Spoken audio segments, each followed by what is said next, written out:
Hello. Am audible?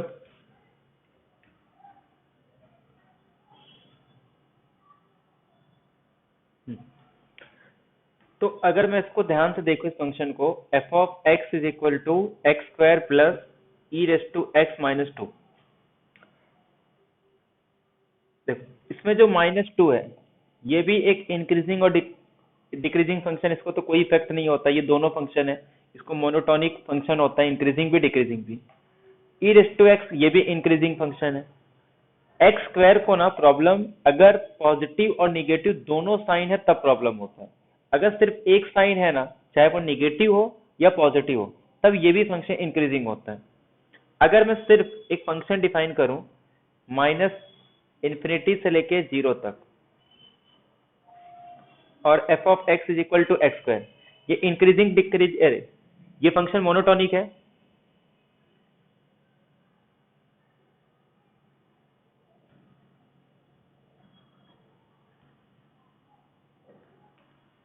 या फिर मैं अगर इसको 0 से इन्फिनिटी करूं तब भी मोनोटोनिक है। तो इसको प्रॉब्लम कहाँ है, सिर्फ अगर दोनों साइन आएगा तो।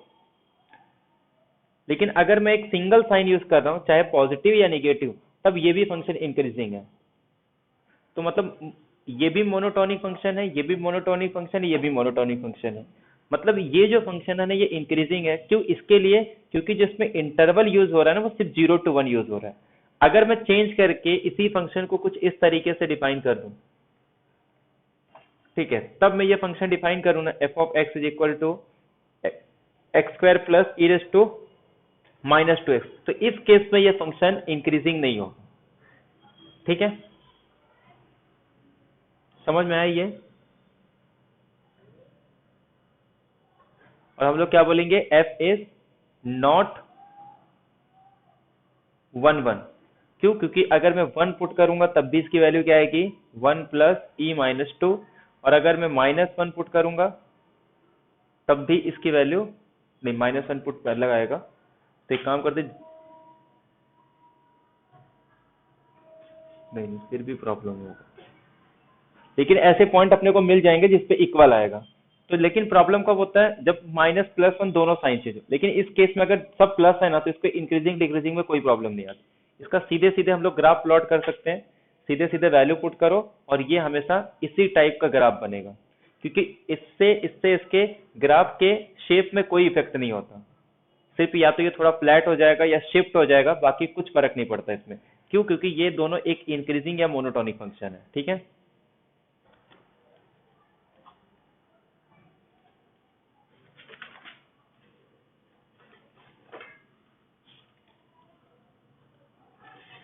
इसका आंसर बताओ 48 का।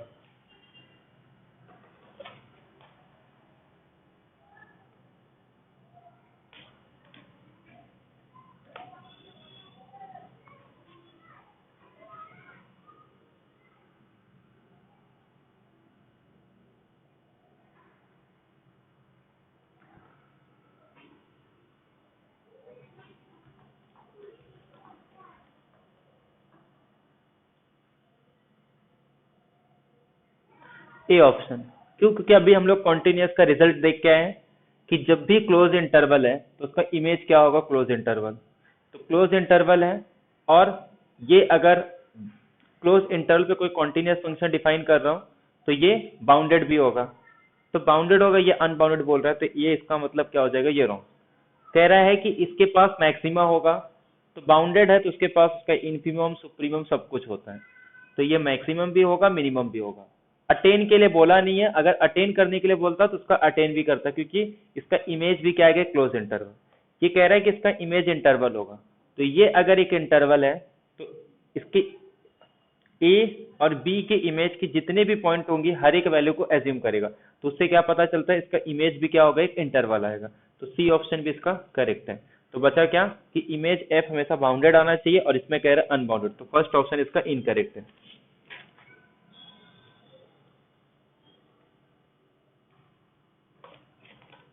एक और इंपॉर्टेंट थ्योरम था जिसको बोलते हैं फिक्स पॉइंट थ्योरम। तो यहाँ पे यूज हो रहा है फिक्स पॉइंट थ्योरम। तो फिक्स पॉइंट थ्योरम का स्टेटमेंट बताना, वही इतना आंसर होगा इसमें। ठीक है, बोलो फिक्स पॉइंट थ्योरम का स्टेटमेंट कौन सा इसमें से?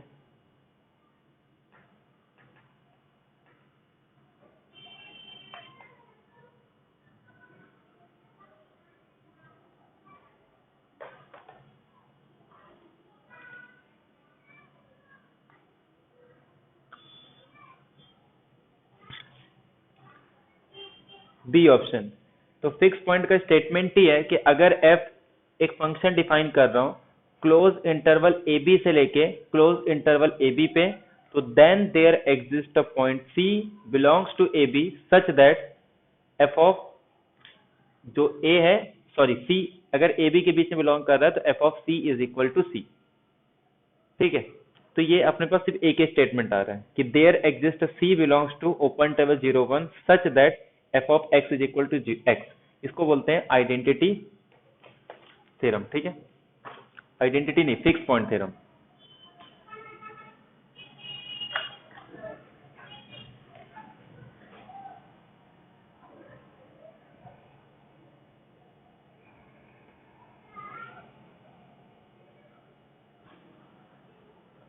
अगर कोई भी मैं कंटिन्यूअस मैप डिफाइन कर रहा हूं, ठीक है, इस इंटरवल पे, और यहां से यहां तक ये कॉन्टिन्यूअस मैप है, तो ये अगर मैं ऐसे जा रहा हूं किसी भी तरीके से जाऊं, मुझे इस लाइन को एक बार तो कट करना ही पड़ेगा। तो जिस पॉइंट पे कट करेगा कम से कम एक पॉइंट तो आएगी, हो सकता है 2-3 बार कट करे, हो सकता है 4 बार कट करे, बट एटलीस्ट एक पॉइंट ऐसा आएगा कि ये इस लाइन को कट करेगा। मतलब देयर एग्जिस्ट है X C belongs to A B such that F of C is equal to C. मतलब उस पॉइंट पे उसका इमेज जो रहेगा वो खुद ही सी आ जाता है, मतलब वो straight line y is equal to x को कट कर रहा है एकदम। ठीक है, ये अपने पास फिक्स पॉइंट थ्योरम है और उसी का स्टेटमेंट है option number B. Question number 52। 10x function के बारे में अपने को पता है, तो कभी कभी सीधे सीधे जो भी फंक्शन के बारे में अपने को पता है उसी से रिलेटेड क्वेश्चन भी आ जाता है। तो बोलो 52 का आंसर क्या होगा?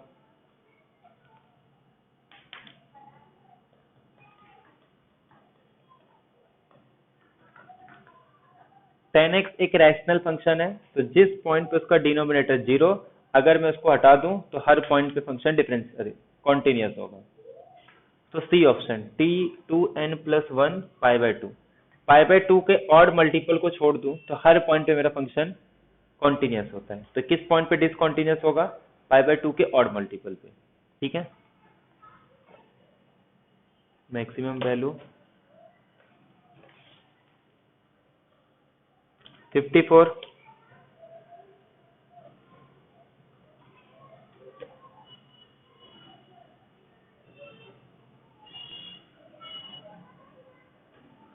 सी, खाली इसको इक्वल पुट करना है और जिस पॉइंट पे इक्वल होगा उतने ही पॉइंट पे फंक्शन मेरा कॉन्टिन्यूअस होगा। तो x² इज इक्वल टू 0, तो इसका मतलब x is equal to 0, but इसमें डबल 0 आ रहा है, तो क्या आएगा? हर पॉइंट पे ये कॉन्टिन्यूअस होगा, सिर्फ एक पॉइंट, सॉरी, हर पॉइंट पे डिसकॉन्टिन्यूअस होगा सिर्फ एक पॉइंट को छोड़ के।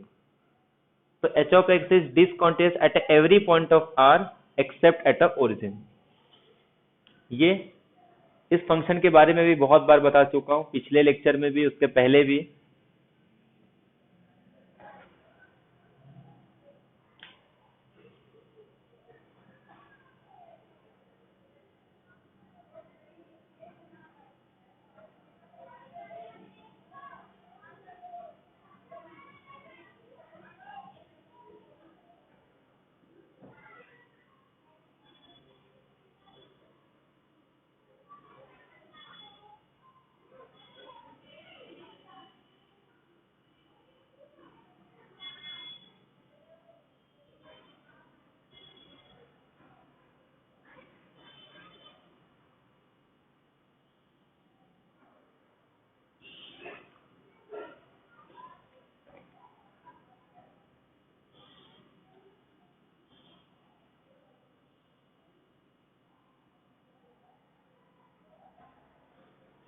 क्या आएगा इसका आंसर? देख के बता सकते हैं हम लोग सीधे सीधे।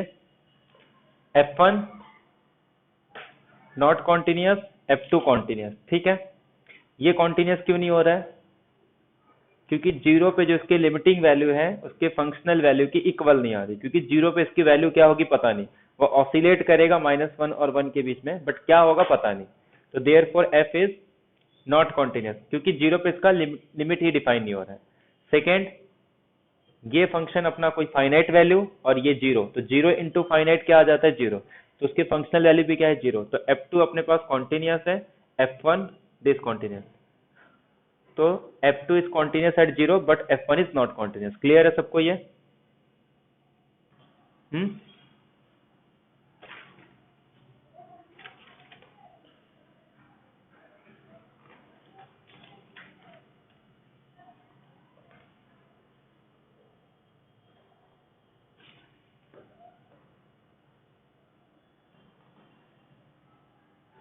59।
59 का क्या आएगा बोलो?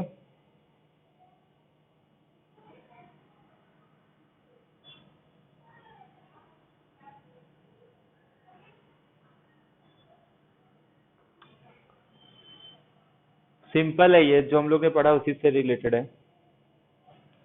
एफ एक रियल वैलिड फंक्शन है जिसको डिफाइन किया जा रहा है क्लोज इंटरवल 0 1 पे। उसके बाद ग्राफ को डिफाइन किया गया है। तो f is a continuous implies it's graph is a compact set in are square. ठीक है, तो क्योंकि अपने पास रिजल्ट है कि अगर कोई डोमेन अपने पास कॉम्पैक्ट है तो उसका इमेज भी क्या होगा? कॉम्पैक्ट होगा अंडर कॉन्टिन्यूस मैप। तो f अगर कॉन्टिन्यूस आ गया तो जो डोमेन क्या है अपने पास 0 1, तो ये कॉम्पैक्ट है तो उसका इमेज भी क्या होगा? कॉम्पैक्ट। बट इसका जो इमेज है वो ग्राफ दिया है। वैसे तो ये जो इमेज हम लोग लिखते हैं वार स्क्वायर में वो सिर्फ इमेज की बात करते हैं, लेकिन यहाँ पे इसको ग्राफ बोला है, तो ग्राफ हम लोग क्या करते हैं? Is a subset of R square. ये मैंने ग्राफ का डेफिनेशन भी बताया था कि ग्राफ जो होता है ये आर स्क्वायर का एक सबसेट होता है। कर्व में और ग्राफ में डिफरेंस होता है कि यहाँ पे जो सेकेंड कॉम्पोनेंट है ये हमेशा उसकी फंक्शनल वैल्यू होती है, जबकि कर्व में ऐसा नहीं होता। सर्कल एक कर्व है लेकिन ग्राफ नहीं है क्योंकि वो फंक्शन नहीं था। ठीक है, तो इसका बी ऑप्शन करेक्ट होगा। अच्छा ये भी बता दो, मोनोटोनिक फंक्शन, ये इसको याद कर लो रिजल्ट को, ये काउंटेबिलिटी से आता है। पहले जिसको पता होगा बताओ, बाकी इसको याद कर लेना रिजल्ट को, कि किसी भी मोनोटोनिक फंक्शन के पास एटमोस्ट कितने डिसकंटिन्यूअस पॉइंट हो सकते हैं? C option has a countably many discontinuous. तो इस रिजल्ट को याद कर लो। इसको प्रूव करने के लिए हम लोग काउंटेबिलिटी का यूज करते हैं, बट सेट में इतना काउंटेबिलिटी का आता नहीं है। तो जितने भी मोनोटोनिक फंक्शन होते हैं, तो कुछ रिजल्ट में बता देता हूं। अगर कोई भी मोनोटोनिक फंक्शन है, ठीक है, तो उसके जितने भी डिसकंटिन्यूअस होंगे ना वो सारे जंप डिसकंटिन्यूटी होते हैं। जंप मतलब किसी मोनोटोनिक फंक्शन के जितने भी, जैसे ग्रेटेस्ट इंटीजर फंक्शन हो गया, ठीक है, ये टाइप के फंक्शन, ये सारे अगर जो मैक्सिमम डिसकंटिन्यूटी हो सकता तो इसी टाइप का फंक्शन होगा, या फिर कुछ इस टाइप के फंक्शन होंगे, या फिर कुछ इस टाइप का फंक्शन होगा, या फिर कोई गैप ऐसे ऐसे ऐसे ऐसे ये टाइप का होगा। तो अगर कोई मोनोटोनिक फंक्शन है ना तो जिसकी जो डिसकंटिन्यूटी होती है वो हमेशा जंप डिसकंटिन्यूटी होता है। ठीक है, तो उसके बाद क्या होता है, अपने को डिसजॉइंट इंटरवल्स मिल जाते हैं, ओपन इंटरवल जहां पे पॉइंट मेरा डिसकंटिन्यूअस होगा। तो जितने डिसकंटिन्यूअस है उतने ही डिसजॉइंट ओपन इंटरवल्स मिलते हैं। और collection of open non trivial open disjoint set जो होते हैं वो हमेशा काउंटेबल होते हैं। तो वहां से ये रिजल्ट आ जाता है कि every monotonic function has a at most countably many या फिर काउंटेबल डिसकंटिन्यूअस हो सकते हैं। तो इसका आंसर क्या आ जाएगा, has a countably many discontinuous. ठीक है, तो ये रिजल्ट याद रखना है कि मोनोटोनिक फंक्शन है तो उसके पास जितने भी डिसकंटिन्यूटी होंगे वो सारे जंप डिसकंटिन्यूटी होंगे, और उसको काउंट करेंगे तो ज्यादा ज्यादा कितना हो सकता है, काउंटेबली इनफाइनाइट, कभी भी अनकाउंटेबल नहीं होगा। ये तो सीधे सीधे मोनोटोनिक फंक्शन का डेफिनेशन ही है। क्या आएगा इसका आंसर, एफ ऑफ एक्स अगर मोनोटोनिक है, अच्छा मोनोटोनिक फंक्शन का डेफिनेशन,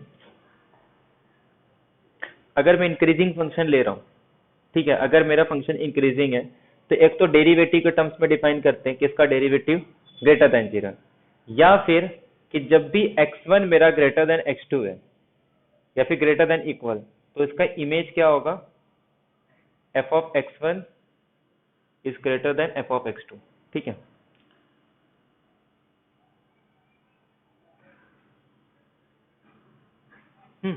ये मेरा इंक्रीजिंग का डेफिनेशन।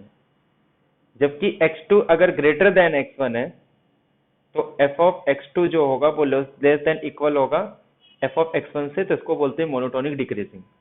तो इसी का जस्ट वहां पे यूज करना है। ठीक है, तो ये इंक्रीजिंग फंक्शन का डेफिनेशन है और ये डिक्रीजिंग फंक्शन का, मोनोटोनिक इंक्रीजिंग मोनोटोनिक डिक्रीजिंग। अगर स्ट्रिक्टली ग्रेटर देन ले लेंगे तो वो स्ट्रिक्टली मोनोटोनिक इंक्रीजिंग, और स्ट्रिक्टली लेस देन ले लेंगे तो मोनोटोनिक स्ट्रिक्टली डिक्रीजिंग।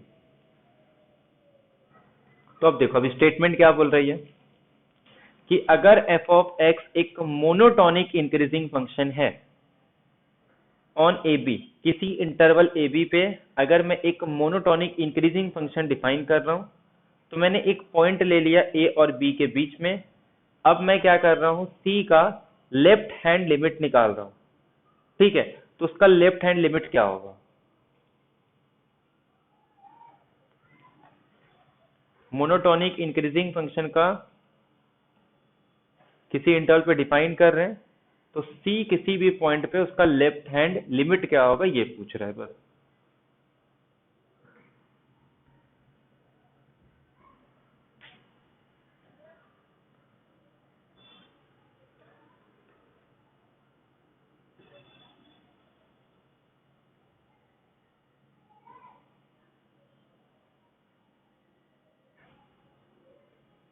सी आ रहा है सबका,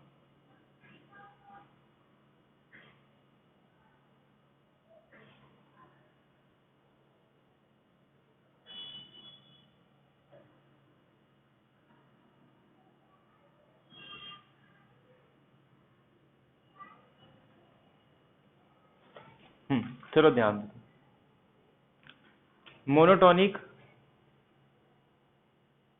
इंक्रीजिंग बोला है, इसका मतलब वो कुछ इस टाइप का फंक्शन होगा, किसी इंटरवल पे इसको डिफाइन कर रहे हैं,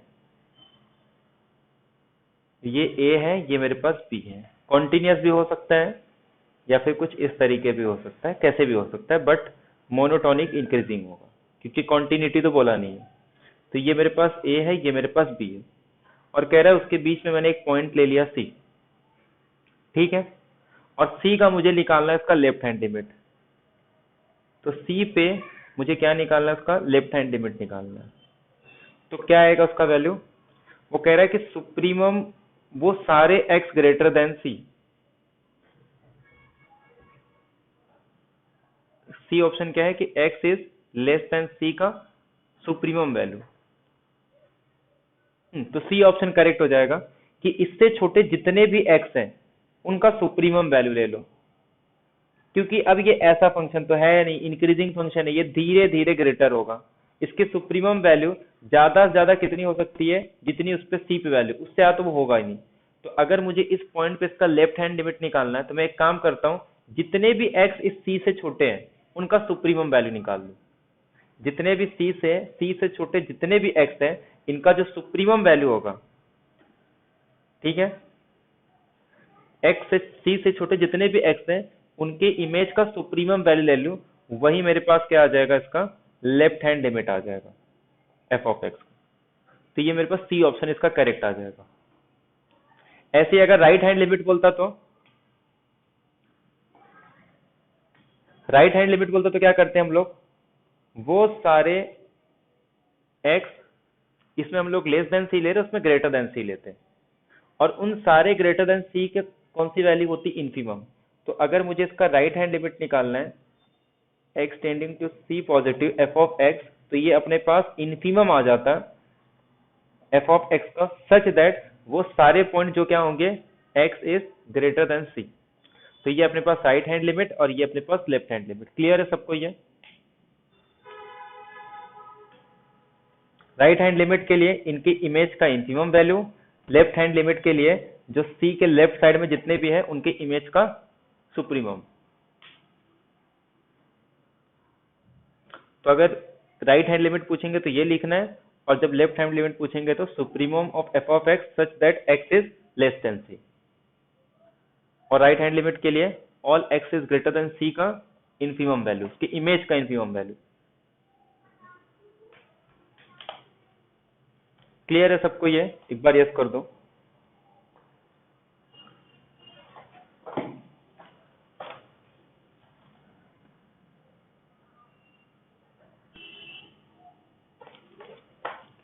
तो ये जो है ये इसके राइट हैंड लिमिट का वैल्यू है, और ये जो सी वाला है ये इसके लेफ्ट हैंड लिमिट का है। अगर यही मोनोटोनिक डिक्रीजिंग बोलता तो ये रिजल्ट उल्टा हो जाता। ये तो सब डेरिवेटिव का है। 68 का आंसर बताओ। 1 plus x whole raise to cot x, इसका लिमिट क्या होगा? सॉरी, ये कॉन्टिन्यूस फंक्शन है, पहले ही बोल रहा है, तो इसकी फंक्शनल वैल्यू को क्या डिफाइन करूंगा कि ये फंक्शन कॉन्टिन्यूस हो जाए? तो सीधी सी बात है, इसका लिमिटिंग वैल्यू निकाल लूंगा, जो लिमिटिंग वैल्यू होगी उसी को मैं उसका फंक्शनल वैल्यू लूंगा। निकालो, जीरो पे इसका लिमिट क्या आ रहा है?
आया किसी का? बोलो।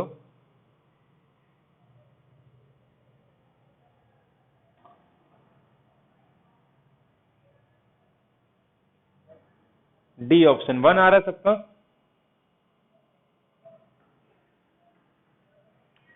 इनडिटर्मिनेंट फॉर्म यूज करके आएगा इसका, डायरेक्ट नहीं आएगा।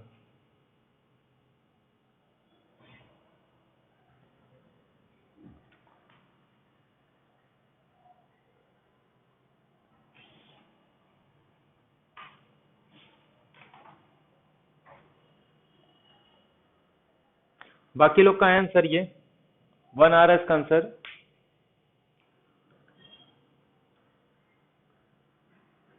हम्म,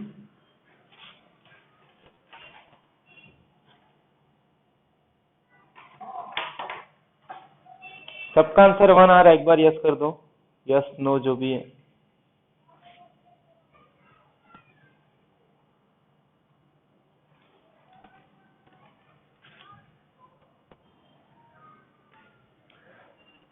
सिंपल है ये। इनडिटर्मिनेंट फॉर्म पता है ना?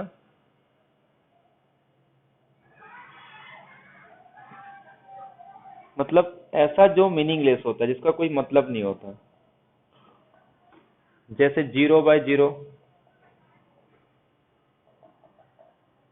Plus minus infinity by plus minus infinity, या फिर इन्फिनिटी में से इन्फिनिटी को माइनस करो, या फिर 0 से इन्फिनिटी को मल्टीप्लाई करो, 0 रेस टू 0, या फिर 1 रेस टू इन्फिनिटी, या फिर इन्फिनिटी रेस टू 0।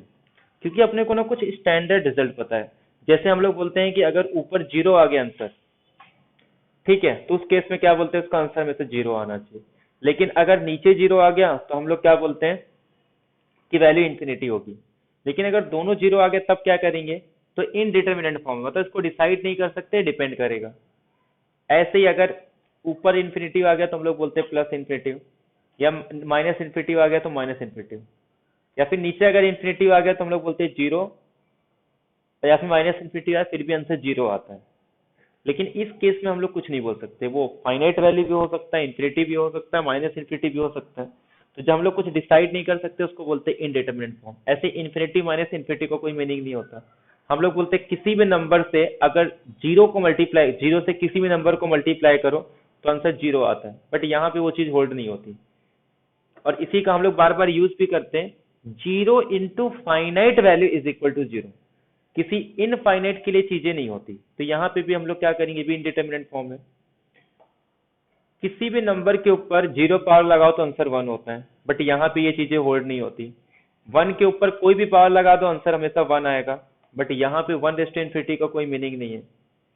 यहाँ पे भी सेम, हम लोग किसी भी नंबर के ऊपर 0 पावर लगाओ तो आंसर है, बट यहाँ तो ये चीजें कुछ प्रॉपर्टी को होल्ड नहीं करती है। और ये इनडिटर्मिनेंट मतलब डिपेंड करता है कि ये इसका आंसर अलग क्या आएगा, अलग अलग आंसर, मतलब ये इनडिटर्मिनेंट है, फिक्स नहीं है कि इसकी वैल्यू क्या होगी। तो ऐसे फॉर्म को हम लोग इनडिटर्मिनेंट फॉर्म बोलते हैं। तो इस एग्जाम्पल में वही हो रहा है। तो ऐसे टाइम पे हम लोग क्या करते हैं, किसी तरीके से उसको 0/0 फॉर्म में लेके आऊं। अगर वो एक बार 0/0 फॉर्म में आ गया तो हम लोग उसका डेरिवेटिव ले लेते हैं, ठीक है। अगर f(x/g)(x) 0/0 फॉर्म का है तो हम लोग इसका क्या कर सकते हैं, डेरिवेटिव ले सकते हैं। अगर ये नॉन जीरो आया तो ठीक, अगर फिर से 0/0 फॉर्म का आ गया, इसमें 3 केस आते हैं, या तो वो 0/0 फॉर्म का होगा, या तो 0/नॉन-जीरो फॉर्म का होगा, या तो नॉन-जीरो जीरो फॉर्म का होगा। अगर ये आ गया तो वो डिफाइन हो जाता है, अगर ये आ गया तो वो कभी डिफाइन नहीं होगा, ये आ गया तो डिपेंड करता है। मतलब उसका डेरिवेटिव लेके फिर यहाँ पे इस फॉर्म में हम लोग लगाते हैं एल हॉस्पिटल रूल। क्लियर है सबको ये? तो ये 3 फॉर्म होते हैं। इस फॉर्म में अगर मेरा डिनोमिनेटर नॉन जीरो और न्यूमरेटर 0, इस केस में आंसर हमेशा 0 आता है। अगर ये 0 है और ये नॉन जीरो है तो इस केस में हम लोग बोलते हैं वो डिफाइन ही नहीं होगा और इसका आंसर क्या आ जाएगा, इन्फिनिटी। बट ये एक ऐसा फॉर्म है जिसमें ये फिक्स नहीं हो पाता, डिपेंड करता है कि मतलब इसका एक फैक्टर आएगा और एक फैक्टर 0 आएंगे, अगर पॉलिनोमियल के फॉर्म में बोलूं। फिर ये डिपेंड करता है, इसको हम लोग फिर से डेरिवेटिव लेंगे, एल हॉस्पिटल रूल, फिर वहां पे डिसाइड होगा कि ये इस फॉर्म का है। अगर फिर से इस फॉर्म का आ गया तो फिर से डेरिवेटिव ले लो, अगर इस फॉर्म का आ गया तो 0, इस फॉर्म का आ गया तो नॉन जीरो, अगर फिर से इस फॉर्म का आ गया तो फिर से इनडिटर्मिनेंट फॉर्म। क्लियर है सबको? तो ये तीनों में से किसी एक फॉर्म का आना चाहिए। इस फॉर्म में आ गया तो फिर से डेरिवेटिव, और इन दोनों फॉर्म में आ गया तो इसमें नॉट डिफाइन और इसमें डिफाइन। क्लियर है सबको ये?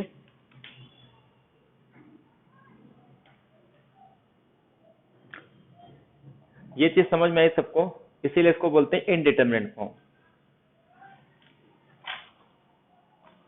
तो जब भी 1/0 या इन्फिनिटी फॉर्म का आता है तो वहां पे हम लोग लॉग वगैरह यूज करके 0/0 फॉर्म में कन्वर्ट करते हैं। क्या question? F of x is equal to 1 + x raise to cot x. अगर मैं सीधे सीधे इसको 0 लिमिट अप्लाई करूं, x tending to 0, 1 + x raise to cot x, तो ये किस फॉर्म का आ रहा है अपने पास? 1 + 0 मतलब 1, और कॉट 0 मतलब cos 0/sin 0 मतलब इन्फिनिटी। तो ये 1/∞ फॉर्म का आ गया, मतलब ये इनडिटरमिनेट फॉर्म है। तो मान लेते हैं इसका लिमिट कुछ l आएगा, मैंने दोनों साइड लॉग अप्लाई कर दिया। दोनों साइड अगर मैं लॉग अप्लाई करूंगा तो ये मेरे पास आ जाएगा लिमिट x टेंडिंग टू 0, और लॉग लिमिट के अंदर चले जाता है, ठीक है। तो अगर मैं log अप्लाई करूंगा तो ये मेरे पास आ जाएगा cot x into log 1 + x, और cot x को क्या लिख सकता हूँ? tan x। 0/0 फॉर्म में इसको कन्वर्ट कर दिए लॉग का यूज करके। अब मैं 0 पुट करूंगा तो log 1 0, tan 0 0, 0/0 फॉर्म का आ गया। तो यहाँ पे जब हम लोग एल ऑपिटल रूल लगाएंगे तो एल ऑपिटल रूल से क्या आ जाएगा? ये limit x tending to 0, log 1 + x की वैल्यू क्या आ जाएगी? 1/1 + x, और tan x का क्या आ रहा है? sec²x। इसका आंसर ई आएगा। हाँ, अब इसको मैं पुट कर सकता हूँ, कोई प्रॉब्लम है इसको अब 0 पे पुट करने में? तीनों में से ना एक ही फॉर्म आएगा, या तो ये फिर से इनडिटरमिनेट फॉर्म होगा, या तो non zero by zero form होगा, या तो 0/नॉन जीरो फॉर्म होगा। तो कौन से फॉर्म का आ गया ये अब? हम्म तो ये क्या आ जाएगा? 1/, इस पे 0 पुट करेंगे तो 1 × 0 मतलब 1 आ गया। तो देयर फोर लॉग एल की वैल्यू 1 आ गई। तो देयर फोर दोनों साइड ई अप्लाई करेंगे तो E log L is equal to ई।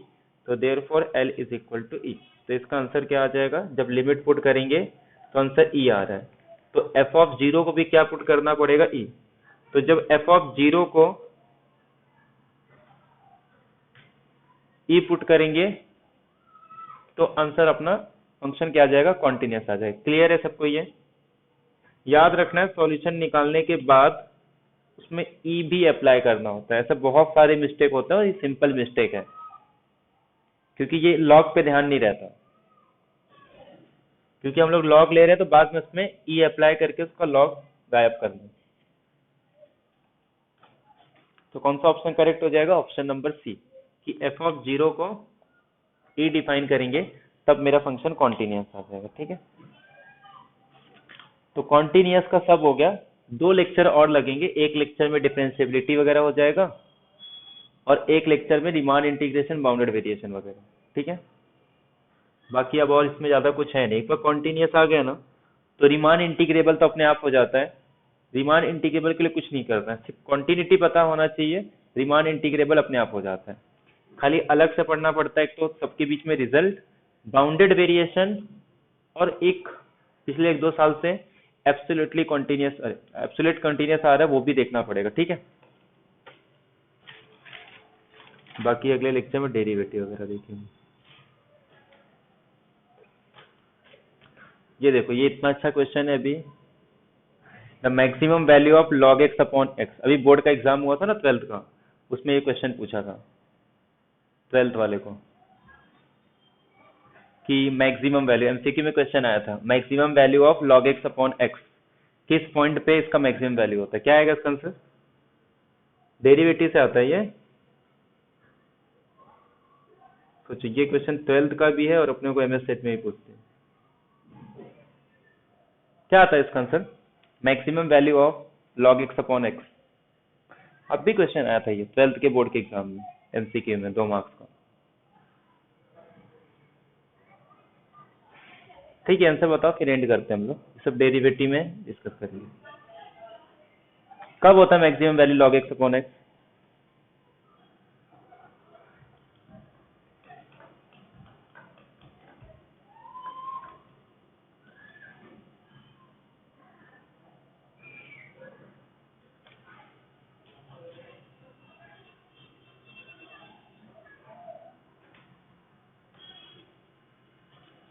बताओ, फिर लेक्चर एंड करते हैं आज का, नेक्स्ट लेक्चर है बताओ।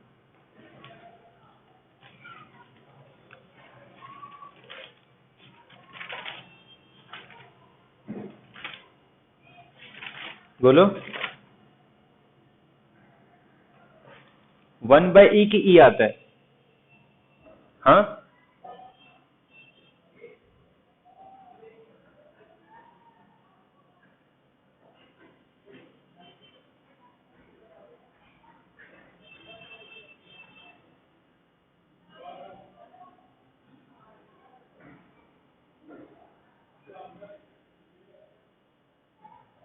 बोलो।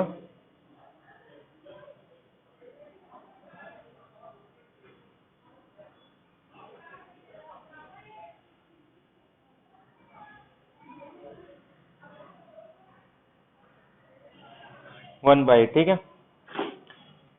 तो log x अपॉन एक्स की वैल्यू क्या आएगी? मैक्सिमम कब होगा? जब x is equal to 1/e होगा, ठीक है। तो बाकी नेक्स्ट लेक्चर में इसको हम लोग डिस्कस करेंगे। डेरिवेटिव, डिफरेंशिएबिलिटी, सिर्फ 2 लेक्चर लगेगा, उसके बाद 2 लेक्चर में अपना पूरा रियल कंप्लीट हो जाएगा, ठीक है। तो इस वीक में अपना multi variable, ordinary differential equation और यहाँ से रियल एनालिसिस पूरा कंप्लीट हो जाएगा। फिर नेक्स्ट वीक से हम लोग स्टार्ट करेंगे कॉम्प्लेक्स एनालिसिस, क्योंकि अपना मल्टी वेरिएबल हो गया ना, तो फिर कॉम्प्लेक्स एनालिसिस भी उसी से रिलेटेड है। फिर बाद में अपना लीनियर अलजेब्रा और मॉडर्न अलजेब्रा को एक साथ करेंगे, ठीक है। कॉम्प्लेक्स का ज्यादा लेक्चर नहीं लगता, कॉम्प्लेक्स का 2-3 लेक्चर में हो जाएगा, उसमें ज्यादा कुछ है नहीं। सबसे ज्यादा टाइम थोड़ा लगेगा लीनियर में और ग्रुप थ्योरी में। तो नेक्स्ट मंथ में हम लोग पूरा ग्रुप थ्योरी, और ये मंथ में अपना कॉम्प्लेक्स और रियल ही चलेगा। नेक्स्ट मंथ में हम लोग पूरा मॉडर्न अलजेब्रा और लीनियर अलजेब्रा डिस्कस करेंगे, ठीक है। चलो,